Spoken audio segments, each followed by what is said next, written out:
നെഹമ്യാവിന്റെ പുസ്തകം 2-ാം അധ്യായത്തിന്റെ 20-ാം വാക്യത്തിന്റെ പ്രാരംഭ വാക്യത്തിൽ നാം ഇങ്ങനെ വായിക്കുന്നു, അതിന് ഞാൻ സ്വർഗത്തിലെ ദൈവം നമുക്ക് കാര്യം സാധിപ്പിക്കും. അതേ പ്രിയരെ, മറ്റാരോടും പറയുവാൻ കഴിയാതെയും ആരും സഹായിപ്പാൻ കഴിയാതെയും ആയിരിക്കുന്ന ചില വിഷയങ്ങൾക്ക് നടുവിലൂടെ നിങ്ങൾ കടന്നു പോകുകയല്ലേ?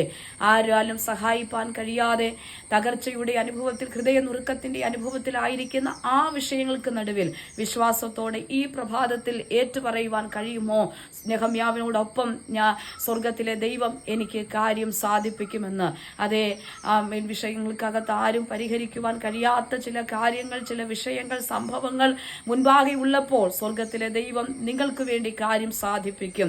അത് ജോലികരമായ വിഷയത്തിൽ, തലമുറകളുടെ ഭാവി സംബന്ധമായ വിഷയത്തിൽ, അവരുടെ കുടുംബജീവിതത്തിന്റെ വിഷയങ്ങൾക്ക് നടുവിൽ, ദൈവത്തിന് സ്തോത്രം, അസാധ്യമായി കിടക്കുന്ന ആ വിഷയങ്ങൾക്ക് നടുവിലേക്ക് കാര്യങ്ങളെ സാധിപ്പിച്ചു തരുന്ന ഒരു ദൈവം നിങ്ങളോട് കൂടെയുണ്ട്.